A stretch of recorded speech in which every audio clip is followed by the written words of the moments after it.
See, it's so easy for me to think, do you know what? Might as well stay what I'm doing, which is a noble thing. It's a good job. I get a lot of respect from people. I am influential in what I do. People will listen to me because I'm a doctor. I can do all of these things because of the status that I have. It would have been so easy for me to think and rationalize, do you know what? God doesn't want me to do this. God doesn't want me to do this. God doesn't want me to do this because I'm in position and I'm in a good place and I'm not being held captive. I have all this opportunity. But actually,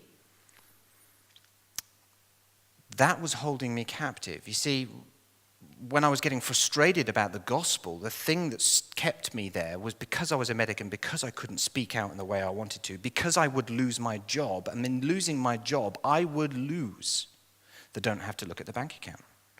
I would lose the honor and the respect. In fact, if anything, if I left it, I'd get dishonor and disrespect. And I have done. I still have people, Christians, pastors that come up to me and call me a fool. You imbecile, you idiot, what were you thinking? I would give anything to have the position that you had, and you gave it all up, you stupid man. Look what you have done to your family. Look what you have done to the people around you. Look what you have done with your brain and the education you have. You gave it all up, you idiot. And I've had people say that to me, and it would be so easy to go back to the comfort. Matthew 26. Verses 6 to 13. It's got the story of the lady that poured out onto Jesus' feet the perfume. Matthew 26, verse 6 says, Now when Jesus was in Bethany at the home of Simon the leper, a woman came to him with an alabaster vial of very costly perfume, and she poured it on his head as he reclined at the table. But the disciples were indignant when they saw this and said, Why this waste?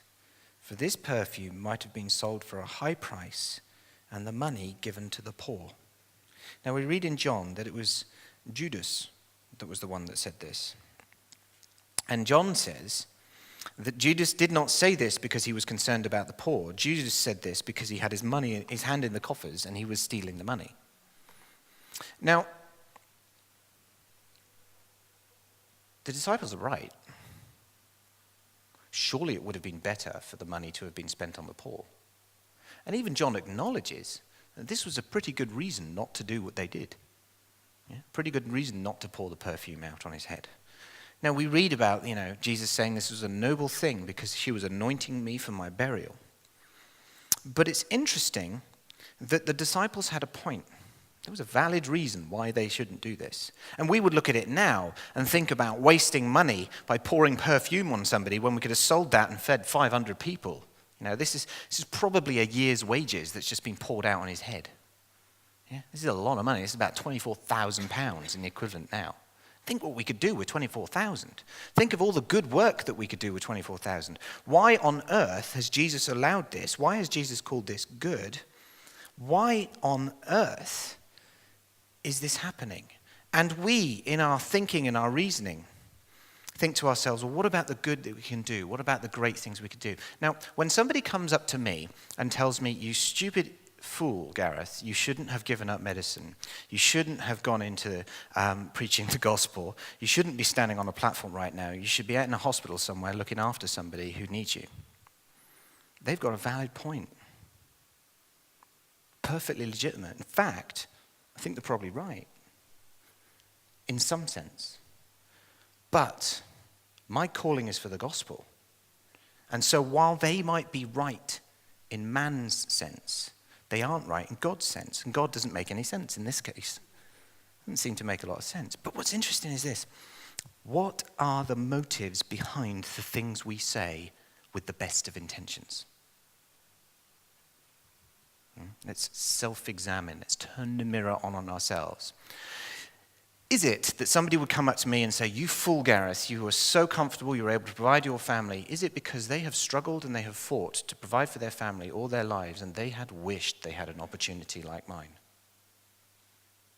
And because they see me with the opportunity they have, they become envious about the opportunity that I have, and so they turn that into ridicule and insult with the best of intentions. Look at all the people you could have helped.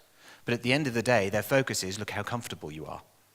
Sometimes we say things like, look at all the good you could do, but actually what we're doing is we're coming out of a motive, which is, I wish I was like you, and I wish I had your place, and I wish I had your position, and I wish I had the comforts and the privileges that you had. I wish I had the power. I wish I had the comfort. I wish I had the control. I wish I had the respect. I wish I had the authority. This is what's going on in Philippians.